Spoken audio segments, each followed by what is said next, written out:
que a agilidade ela é uma forma de pensar, na verdade, e é um mindset que a gente tem que colocar na cabeça. Então, talvez a agilidade ela agregue N práticas embaixo dela. E aí a gente fala de XP, fala do Scrum, e a gestão 3.0, na verdade, eu entendo que é um outro conjunto de ferramentas que tentou dar um sentido para a gestão e equipes ágeis, de equipes de alta performance, enfim, e na verdade, trouxe um outro papel para a gestão, muito mais focado em pessoas, muito mais focado em motivação, em estruturar como a gente delega as atividades para os nossos times e como a gente lidar com isso no dia a dia.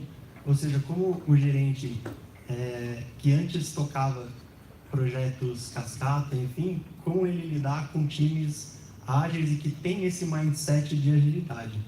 Então, acho que a diferença não diferença, mas talvez até a sinergia entre os dois assuntos seja isso.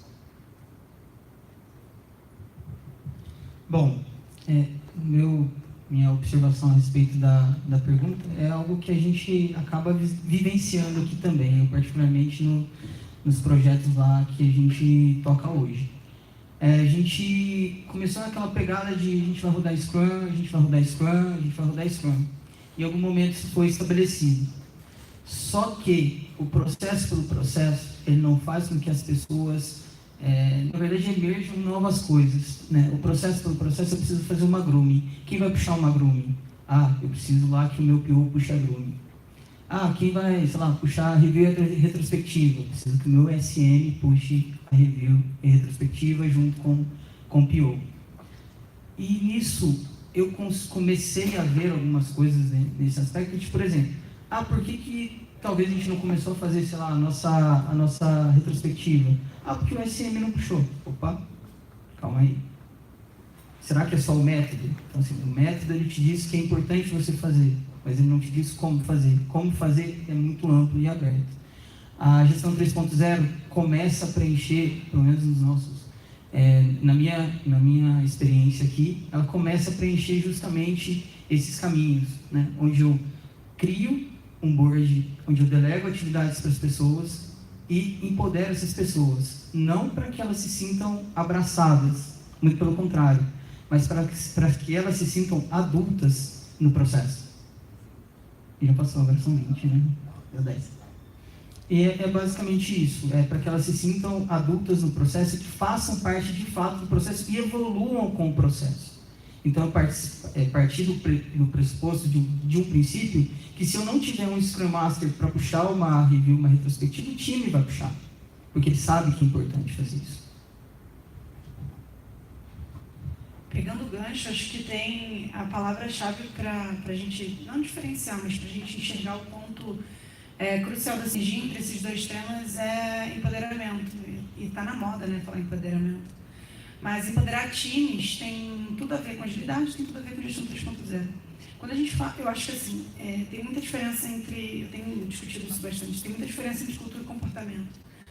O comportamento a gente muda antes de mudar a cultura. A cultura é a consequência do conjunto de comportamento. Então, a gestão 3.0 empodera as pessoas para que elas tenham comportamentos adultos dentro de times e consigam conduzir assuntos de maneira adulta, independente, empoderada, e acho que isso faz toda a diferença. E a cultura, que aí o gancho do ágil, mindset, a cultura, porque é o conjunto de comportamento. Então, esses dois assuntos têm muita sinergia e a diferença eu acho que é basicamente entre diferenciar comportamento, que é aquilo que parte de mim, individual, e quando juntamos todos nós e somos um time, isso acaba virando depois de um tempo a cultura desse time. E aí é o que eu faço o link com gestão 3.0.